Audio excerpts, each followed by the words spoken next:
All right, let's talk about quarterback ranks. And I want to do this a little bit differently. This is not who you want as your franchise quarterback.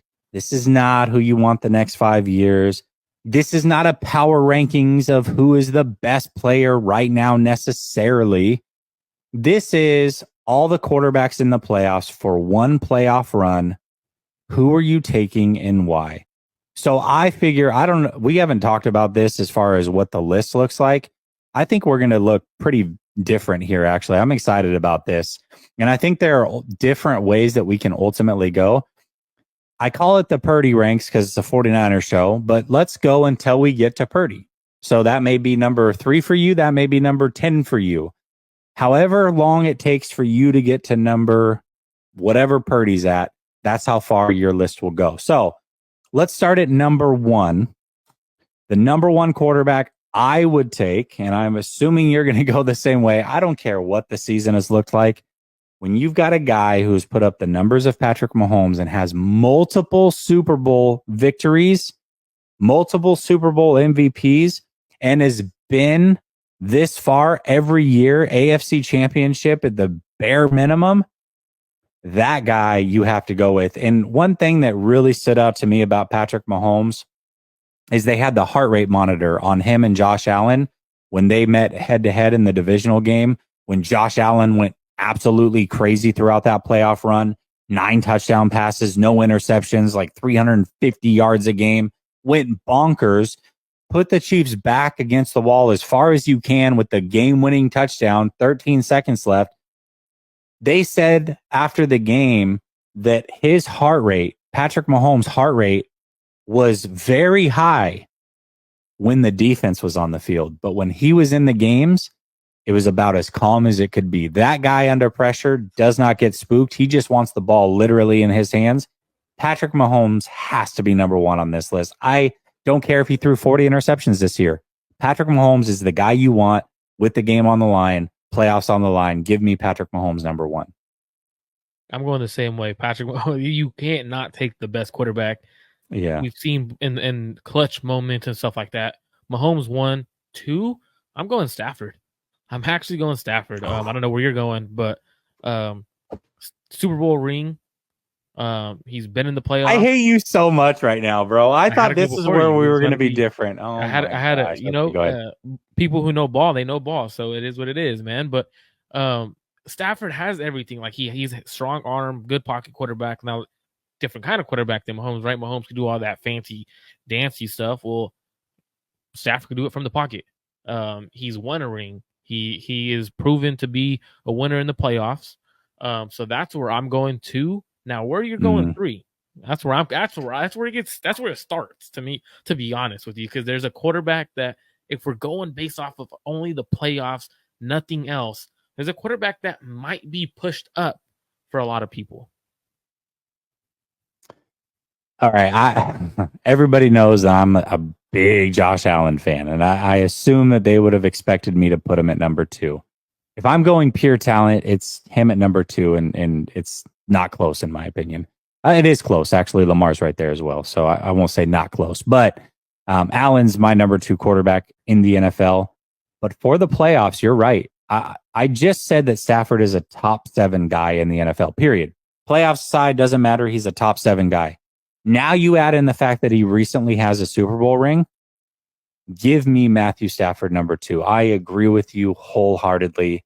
Matthew Stafford at number 2. I'm shocked that you went there. But we went. But people got to understand too, because I know people are in the chat saying hot take, hot take. We're not talking about who's better. We're talking about playoff quarterbacks, what they've done in the past, what have they accomplished, as well as what they might do this playoff. So you have to take into consideration Stafford has a Super Bowl ring. He's proven to win in the playoffs and in the Super Bowl. So that's why I had him over Josh Allen at 3. I have Josh Allen at 3, where that's where I'm guessing you have him. Josh Allen. Josh Allen has done phenomenal things in the playoffs. Like Josh Allen has not done anything wrong in the playoffs, but faced Patrick Mahomes. Yeah, that stretch he had, man, where he had 9 touchdown passes in 2 games, no turnovers. I mean, was like 370 something yards a game when you include the rushing. It was an incredible run. And we know that when he gets hot, I'll give you an example. Tommy, I'm glad you're in here so you can vouch for this. Tommy, perfect. Yes, good. I'm glad you made this comment because now I'm about to put you on blast, Tommy. I was going to be nice. Now I'm not going to be nice, Tommy. Now you're going to get the full wrath. You ready for this? Tommy loves to razz me when Allen's not playing good. I love it. If Allen's not playing well, I can count on a DM from Tommy to be like, "What's going on with your boy? I thought he was the guy." Tell me what happened this week, Tommy, when he had the 3 turnovers. You started popping off at the mouth and told me what? It's over for your guy. Da da da da da. And what did I say? I said, Tommy, don't do this right now. One quarterback is Josh Allen. One is Tua. Every time that you run your mouth, you've been wrong. Don't jinx yourself. Allen's still going to win this game. About an hour later, I get the message. What happened? I thought you said Allen was going to pull it out. About an hour after that, Tommy, what happened? What happened, my guy? Yeah, that's right. Josh Allen pulled it off. A lot of fun. Anyways, just a little bit of back and forth between Tommy and I. He's actually very funny. I love that we go back and forth about it, and he always is willing to razz me. That being said, number 3, it's Josh Allen. And yes, we got to take into account past playoff performances. Some quarterbacks have them, some don't. But that's not the end all be all. You also have to take into account talent. If Nick Foles was in these playoffs, I wouldn't be putting him in the top 3. Just because he has a ring or something like that. But talent is there. Josh Allen, to me, is the second best quarterback in the league. He has played well in the playoffs, and that's why I put him at number 3. Now, number 4, this is where it gets tough for me. It gets very, very tough. Lamar is clearly the best quarterback left, right? If we're just doing quarterback and rankings, Lamar would have gone number 1 off of a power ranking. Brock Purdy would have been in the top 3 off of a power ranking. Lamar is likely going to win the MVP for the second time, but Lamar has had some struggles in the playoffs. Now, that being said, I think there are some legitimate reasons as to why he struggled. I think he's matured from where he's at, and I expect that he actually plays well during these playoffs, regardless of whether they win or lose. But man, Purdy has played well in the playoffs. Flacco's won a Super Bowl. Goff has made it to a Super Bowl. Dak's had a very good season. Who else is playing? Stroud's had a very good season, and he's playing well. Now we're starting to get into some conversation here. Ultimately, I am going to go with talent just because I think some of it's a little bit of an unknown, and I am going to ride with Lamar. This one was actually tougher for me than what it should have been. I'm going to go with Lamar at number 4. I'm very similar in the situation you are. Because, for me, I don't know if I'm able to use CJ Stroud's college football playoffs and stuff like games against Georgia and stuff like that as something to look at. But I would agree. I would go Lamar. The talent, people always give him shit for losing. I don't think it's necessarily just the quarterback's fault. I would go Lamar, and that's 4, right? At 5, That's 4. At 5, I'm actually going. You're gonna be like, what? I'm actually going CJ Stroud. I think CJ Stroud is phenomenal. I think he is a phenomenal quarterback. He's proven himself in college on the big stage, and playing very, very good football on the big stage. He's done phenomenal this year. He had a clutch up in order to make the playoffs. To me, that proves something. When you clutch up, first throw of the game, 75-yard bombs away, you're letting the other team know that you're here. You're here. I gotta go with CJ Stroud at 5. And the reason is Purdy did play well last year in the playoffs. He did, but he also struggled a little bit in one of those games. So it is what it is. I'm going the unknown of CJ Stroud over Purdy right now.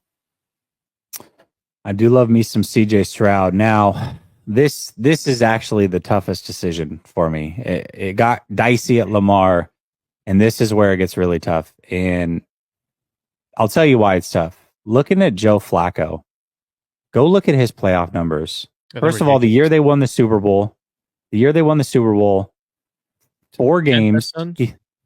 11 touchdowns, 0 interceptions, 1,140 yards passing for the playoff career. He has 15 playoff games. He's played a full season in the playoffs, and he has 25 touchdowns to 10 interceptions. Joe Flacco in the postseason is a much different quarterback than what he's been in the regular season. Let's also not forget that the year that they won the Super Bowl, they wanted to pay Joe Flacco going into that year. Joe Flacco said, no, I'm going to become a free agent. I'm going to bet on myself this season. Not only did he bet on himself and do very well, he bet on himself and won a frickin' Super Bowl and was damn near perfect in the playoff run. Absolutely incredible. Now he's got a very good defense. Quite frankly, the game he played back in those late 2010 period or 2000s period into the 2010s, that game was much harder for quarterbacks. That game was much more physical. Now this game is much easier on quarterbacks, and I think that's why you're seeing somebody like Flacco literally come off the couch, come in and throw for like 350 yards a game after game after game, without some of his best offensive linemen, without his running back, because he's just seasoned. He knows how to do this. So there is a big part of me that really wanted to put him at number 5. I really did. I'm probably going to put him at 6. Now the conversation becomes this. You've got guys like Purdy, you've got Stroud, you've got Love, who I talked about. All three of these guys are young. Really their first full season. They've all put together very, very good seasons. You've got Dak, who's a veteran, who has choked a bit in the playoffs, but he's put together a very good season. And then you've also got Goff out there, who, you say what you want about Goff, but I remember him going head to head with Patrick Mahomes on a Monday night game, putting up like 50 points, and him also making it to a Super Bowl. And he's made multiple Pro Bowls. He's not as awful as people think. For me, I can't put Stroud there, even though if I'm picking quarterbacks that I want for next year, Stroud's definitely in the top 5. No questions asked. He's in that top 5. I think CJ Stroud's going to be a baller. He's playing very, very well. I love CJ Stroud. But he hasn't done anything yet. Love hasn't done anything yet. Goff, to me, has no mobility. I can't go with him. I'm actually going to go with Brock Purdy because he's the one that has a couple games, and they are recent, and he put together a very, very good season this year. So right there is where the buck stops for me. Number 5, Brock Purdy. But it was close. I almost went with Flacco. If I would have went with Flacco, I would have had Brock at 6, CJ Stroud at 7, and so forth and so on. Who do you have at number 6? Actually, it's funny because you have flipped it. I have Brock Purdy at 6.